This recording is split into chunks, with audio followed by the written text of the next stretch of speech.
Salut tout le monde, c'est Théromique et bienvenue sur la chaîne secondaire. Une nouvelle banlist vient d'arriver pour Yu-Gi-Oh! Très simplement, tous les 3 mois, Konami regarde le jeu et se dit ça c'est peut-être trop fort, ah ça peut-être que ça peut revenir, donc bref, remet à jour cette liste sacrée de cartes interdites, limitées ou alors limitées à 2 copies par deck. C'est toujours un peu un événement qui change le visage du jeu, donc qu'est-ce que ça veut dire pour les prochains mois de Yu-Gi-Oh! On va voir ça tout de suite. Ok, on plonge directement dedans et attention, déjà premièrement, Lien Kuriboh est banni. Qu'est-ce que ça veut dire? Alors simplement en fait la carte était simplement trop forte avec plein de stratégies réellement, mais là en ce moment elle permettait un combo très puissant dans le deck Œil de Serpent, le meilleur deck du moment, et donc c'est un peu triste de le voir partir parce que moi c'est une carte que j'ai beaucoup aimée, avec laquelle j'ai beaucoup joué. Je comprends pourquoi est-ce que elle part, elle pourrait revenir dans le futur si jamais le deck Œil de Serpent, qui est le meilleur deck de la méta en ce moment, qui est un tier 0, il est juste beaucoup trop puissant, rien ne lui résiste. Donc si ce deck là se fait taper de manière directement, donc là je pense qu'à mon avis, en fait le souci c'est que Œil de Serpent est trop récent comme stratégie pour vraiment lui taper dessus, parce que il faut bien vendre des paquets et des boosters, mais du coup on va tenter de taper des cartes autour de ce deck là, donc, et Lien Kuriboh était une des... Ouais, une très bonne carte pour la stratégie. Moi je pense... Je sais pas si cette carte mérite d'être bannie, c'est vrai qu'elle est extrêmement forte dans plein, et utilisable dans plein de situations possibles. Après, est-ce que, voilà, est-ce qu'elle mérite d'être bannie? Moi je pense que non, c'est plus le... C'est pas elle la carte problématique dans les deux serpents, c'est Poplar, vraiment, qui est juste trop forte, et qui fait... De toute façon, Œil de Serpent, de manière globale, est extrêmement fort. Flamberge, Original Sinful Spoil, des cartes beaucoup trop puissantes qui mériteraient d'être limitées ou interdites, je ne sais pas. En tout cas, bon, Lien Kuriboh, là, c'est un peu le ban d'urgence qui dit que, ok, c'est bon, c'est... Voilà, c'est compliqué, mais c'est... au moins, Œil de Serpent faire un peu moins de choses, et on va pouvoir avoir un format peut-être un peu plus viable. Et en parlant de ça, la deuxième carte, mes amis, c'est Baronne de Fleurs. Oh, quel plaisir de voir ça. Baronne de Fleurs, c'est une synchro 10, faisable avec n'importe quel synthoniseur et n'importe quoi. Une fois par tour, tu peux détruire une carte sur le terrain, et une fois tant qu'elle est sur le terrain, tu peux annuler une carte de l'adversaire. J'ai détesté cette carte dès qu'elle est sortie, donc en 2021, 3 ans, OMG. Dès que je l'ai lu, j'étais en mode non! Pourquoi? Parce que, simplement, c'est ce qu'on appelle une negate, extrêmement simple à faire, super facile à sortir directement comme ça. Cette carte a modelé l'image et le visage de Yu-Gi-Oh! Depuis ces 3 dernières années. En fait, c'est juste n'importe quel deck qui peut théoriquement la sortir, la sort. C'était un boss, un boss monster, entre guillemets, tellement, mais tellement simple à accès, tellement simple d'accès, qui... Ouais, non, simplement, juste, c'est n'importe quel deck synchro est tourné autour du fait d'invoquer Baronne de Fleurs le plus rapidement possible et de faire un petit autre machin comme ça. Et finalement, le fait qu'elle s'en aille du jeu, c'est très bien. Parce que ça veut dire que Konami se décide de se détacher peut-être un peu plus des cartes qui disent annule une carte de l'adversaire. Et c'est notamment vrai parce que Borel Load, Charge Borel, Savage Dragon Charge, lorsqu'il est invoqué, donc lui en gros il fait aussi une negate, il peut annuler jusqu'à 3 4 cartes de l'adversaire en fonction, une fois par tour à chaque fois. Et donc ces deux synchros là, ces deux big motherfuckers, ils ont pas mal modelé ce qu'était Yu-Gi-Oh! À savoir un jeu qui, dès le premier tour, tu bloques complètement la partie, tu empêches l'adversaire de jouer. Et le fait qu'ils soient tous les deux interdits, et ben moi je trouve ça une assez bonne nouvelle. Triste pour Dragon Link qui du coup va avoir un peu de mal à jouer sans lui, mais Dragon Link a tellement d'outils à sa disposition, je n'ai pas peur pour lui, réellement. Et finalement, dernier ban, limiteur d'invocation, Summon Limit, Yu-Gi-Oh! Voilà, regardez, ceci est interactif, j'essaie de faire ça bien, voilà. Une seule ligne de texte très simple, aucun joueur ne peut invoquer plus de 2 fois par tour. Alors... Comment dire? Cette carte est horrible, réellement, je suis très content de l'avoir bannie, parce que elle casse les couilles, réellement. C'est juste, du coup tu l'actives, toi t'as déjà fait ton combo, donc t'as tout ton terrain, tu la retournes, et ton adversaire ne peut rien faire, parce que invoquer seulement 2 monstres par tour, c'est vraiment pas beaucoup. Donc là, Le fait qu'elle parte, c'est très bien. En plus, Konami a banni tout un tas de cartes comme elle, genre... Enfin, limitées plutôt, c'est ça. Limitées, rivalité des seigneurs de guerre, il ne peut en avoir qu'un, combat en présence dans le point. Tout ça, c'est... Toutes ces cartes-là qui empêchent l'adversaire de jouer, ça, elles sont limitées ou disparues. C'est très très bien. Donc, ces trois là principalement, ça, c'est des cartes complètement toxiques réellement, qui rendaient le jeu moins fun, moins interactif, et donc c'est incroyable de les voir bannis. Alors, c'était peut-être pas toutes les cartes que j'aurais aimé qu'on interdise. Par exemple, moi j'ai une carte, comment ça s'appelle, King Calamity Yu-Gi-Oh! Voilà. Moi, c'était lui que j'aurais voulu voir banni. Parce que lui, c'est donc machin, comment il s'appelle en français, le bouillant dragon rouge arc démon, roi de la calamité. Ce mec-là, en fait, quand tu l'invoques, ton adversaire ne peut pas activer de carte ou d'effet jusqu'à la fin du tour. Il est actuellement utilisé dans Centurion, qui est un deck qui est un peu en dehors de la méta parce que il a quelques problèmes à droite et à gauche, mais en fait, juste à chaque fois que Centurion arrive à faire son combo, il termine là-dessus. Et du coup, t'as une sorte presque de FTK dans le format, donc tu dois toujours faire un petit peu attention. Vu que Œil de Serpent est 1 milliard de fois supérieur à Centurion, peut-être que Konami s'est dit que c'était pas vraiment un problème, mais du coup, là, c'est Baron et Lien Kuribo, c'est deux hits assez forts pour Œil de Serpent, mais du coup il y a un monde où d'autres decks comme Centurion reviennent, et donc on risque de voir ce monstre là dans les prochains mois, donc ça m'énerve un peu de le voir, de ne pas le voir interdit. C'est vraiment une carte pas fun qu'il faudrait interdire. Bref, ok, passons donc maintenant aux limites, à la limitation. Ok, oula, je vois des choses. Alors déjà on peut parler de la cover card Kirin, ça on l'attendait réellement Kirin, donc simplement banni il y a un moment parce qu'elle est une carte très forte, surtout pour l'époque, qui n'est pas ciblable par effet de carte et pas destructible par effet de carte. Et durant le tour de chaque joueur, tu peux renvoyer un brun, c'est ça. Tu peux cibler un monstre pendule que tu contrôles et un monstre de l'adversaire et les renvoyer tous les deux à la main. En gros, donc c'est ce qu'on appelle un bounce, donc voilà, c'est très fort durant le tour de l'adversaire, ça marche très bien. En plus, mais aujourd'hui ça va. Je pense qu'aujourd'hui c'est pas ce qui détruira le jeu, et même justement ça permettra au deck Mage Spectre, qui récemment a eu du support, de revenir. Donc, et en vrai je serais un peu intéressé de voir ce que Mage Spectre peut faire avec Kirin à ses côtés. Par contre, Arch Nemesis Protoss. Protoss Arch Nemesis. Nemesis plutôt, c'est ça. Alors lui par contre, il était banni pour une bonne raison. Lui, il dit que donc c'est un monstre Wyrm.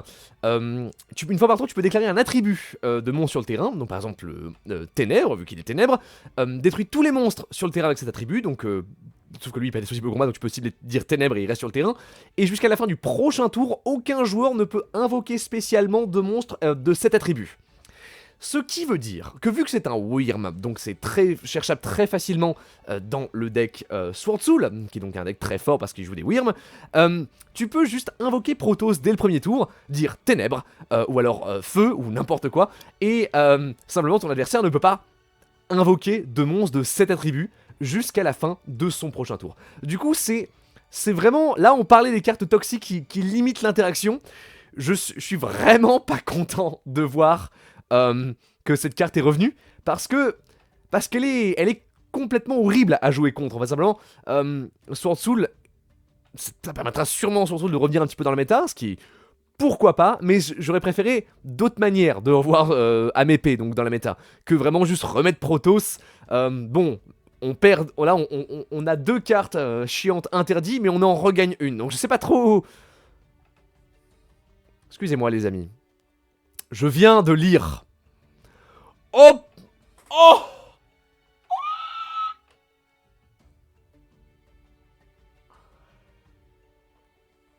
Alors j'étais obnubilé par Protoss puisque c'est la première ligne. Et on va un petit peu en dehors, mais...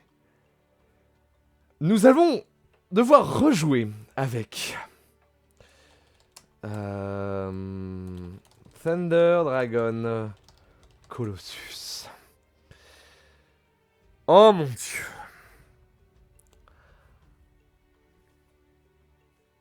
Oh, oh non. Oh, tout mais pas ça, s'il vous plaît. Colosse, dragon du tonnerre. Invocable très facilement, simplement en sacrifiant un monstre à non-fusion tonnerre le tour où tu as activé un effet de monstre tonnerre dans ta main. Tant qu'il est sur le terrain, ton adversaire ne peut pas ajouter de cartes de son deck à sa main, sauf en les piochant. Il y a une carte en ce moment qui s'appelle Hurluberlu et Oiseau de verrouillage, bref, qui bloque complètement la méta, c'est la manière de stopper la méta. C'est une end trap. Et donc là, c'est l'effet en fait de Hurluberlu et Oiseau de verrouillage sur un monstre de l'extra deck assez simple à invoquer.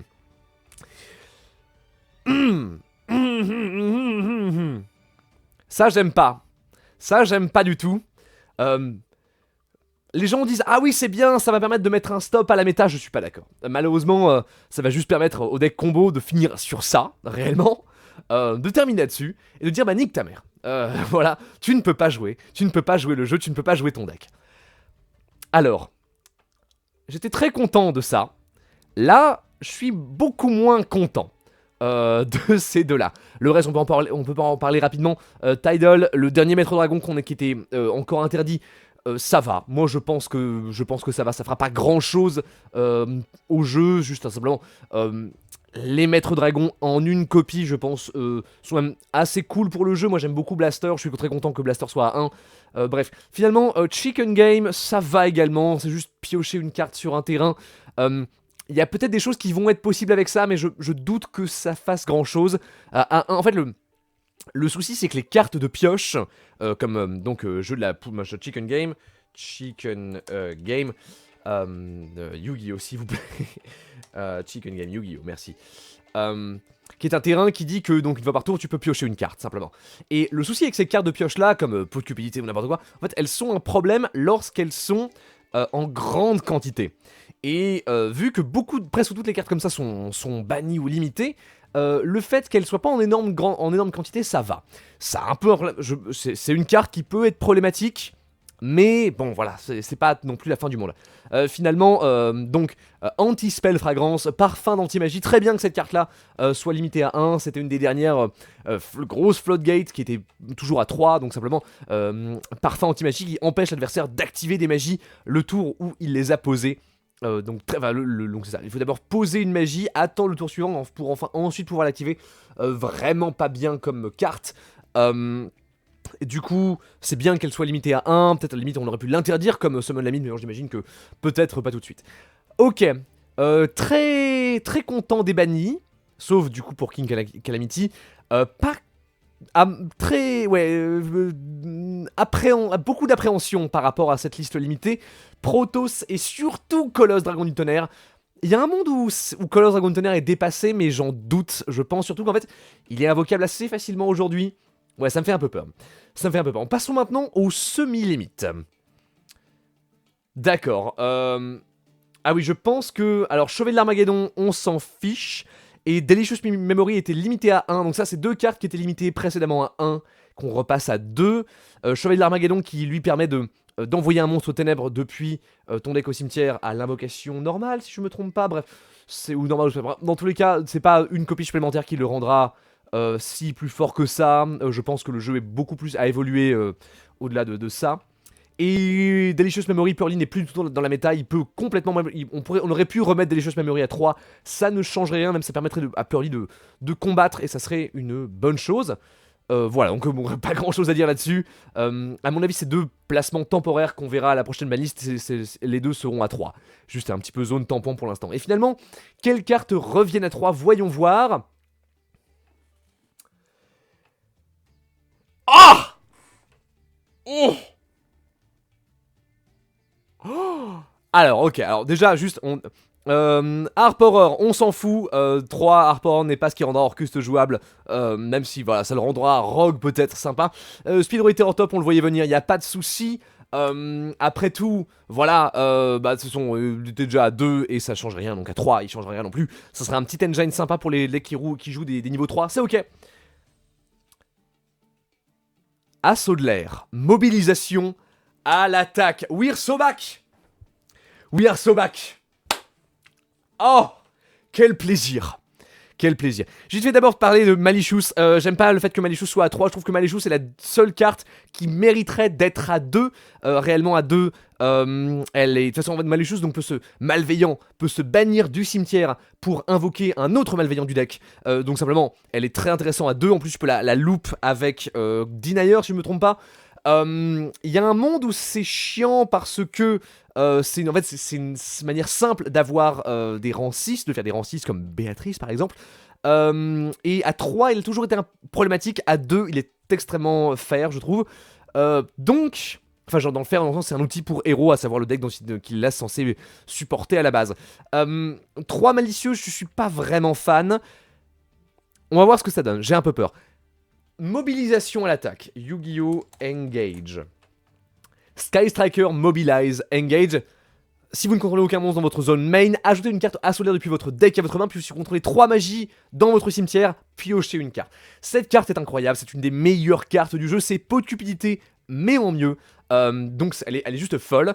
Et donc Assaut de l'air est un deck assez capable, honnêtement, qui a Assaut de l'air, je sais plus, il a 2018, ça fait 6 ans les amis, 6 années entières que Assaut de l'air, et là il a gagné plusieurs YCS avec genre, alors qu'il a été attaqué dans la banlist, et là si je me trompe pas, c'est la dernière carte Assaut de l'air qui était sur la banlist encore, donc là, Assaut de l'air est entièrement au plein, elle n'est plus du tout sur la banlist, et honnêtement, avec 3 à l'attaque, je suis assez curieux de voir ce que le deck peut faire. Je pense que de très bons joueurs Assaut de l'air peuvent l'amener en tournoi et faire de très bons résultats avec. De toute façon, alors du coup la question c'est que Colosse est de retour aussi. Donc là, est-ce qu'on est en train de revenir on est officiellement les cicatrices d'ailleurs du format éternel, donc de l'énorme banlist de janvier 2020 qui a mis fin au format éternel qui a dominé 2019, est fini. Parce que en début 2020, on a banni Assaut de l'air, Colosse, on a banni Engage, Colosse, Harp Horror et Mirage Talio. Mirage Talio est déjà revenu, qui était une carte de Salamandre. Et là, on a eu en une seule banlist, donc directement Harp Horror qui est revenu à 3, Engage qui est revenu à 3 et Colosse qui est revenu à 1. Donc voilà, les cicatrices de 2020, de 2019 sont complètement effacées. J'ai quand même un peu peur de ce que ça veut dire pour le jeu. J'avoue que des gens disent ouais non à l'attaque ça sert à rien, Assaut de l'air n'est plus assez fort. Je suis pas d'accord, je pense que Assaut de l'air quand tu sais bien le piloter ça peut faire des dingueries. Et donc, mais en vrai c'est pas un deck que je déteste. Assaut de l'air, moi je suis un des gens qui a un peu joué à Assaut de l'air et j'avoue que ça me fait plaisir de jouer ce deck là. Je sais qu'il y a des gens qui l'aiment pas du tout donc qui sont en train de pleurer actuellement. Moi, je suis assez content de revoir l'attaque à 3, je trouve que c'est un deck intéressant qui mérite d'exister. Et c'est pas mal de ça. Alors, dans les cartes que j'aurais aimé, qui ne sont pas là-dedans, j'aurais aimé voir Béatrice. Béatrice... Yu-Gi-Oh! Voilà, on va y arriver. Béatrice, la Dame Éternelle, qui est une X6 de rang 6, donc à un moment où les X6 de rang 6 sont assez simples à faire, qui permet en fait d'envoyer 2 FTK à l'adversaire. Principalement aujourd'hui, c'est tu peux FTK à l'adversaire. Avec ça, j'aurais aimé qu'elle soit finalement bannie. Peut-être que c'est pas encore le temps. Peut-être que Konami s'est dit peut-être à la prochaine, on verra. Donc j'ai quand même l'impression que c'est un... J'aime ça. Ceci est un pas dans la bonne direction. Ça, ces deux-là... c'est très bien, ça c'est vachement bien. Juste vraiment Baronne de Fleurs rend la chose incroyable. Après, du coup, c'est vraiment, on a banni quelques... du coup, on a banni les cartes toxiques de maintenant, mais on a fait revenir les cartes toxiques de avant. Donc je sais pas trop. C'est pas une mauvaise banlist, c'est sûr. Après, du coup, je pense que... À quoi la méta va ressembler, Œil de Serpent n'a presque pas vraiment été touché. Lien Kuribo leur fait mal, mais ils vont rester vraiment dedans. Je pense que peut-être que du coup on va repivoter sur la version Roi du Feu. À mon avis, donc qu'est-ce que ça veut dire principalement pour la saison des championnats nationaux et du coup possiblement du championnat d'Europe. À voir dans quand est-ce que la prochaine banlist tombe. Simplement, là pour le format des nationaux, Roi du Feu, Œil de Serpent va clairement être le meilleur deck. Après peut-être pas autant. Je pense que d'autres decks plus... Avec la sortie de Legacy of Destruction, donc Héritage de la Destruction, le prochain set qui sort fin avril, on va avoir peut-être un peu une méta un peu plus secouée, mais avec quand même au moins... À mon avis, on va passer d'un deck tier 0 à un gros tier 1 quand même, mais avec un peu plus de diversité, ce qui peut faire du bien au jeu.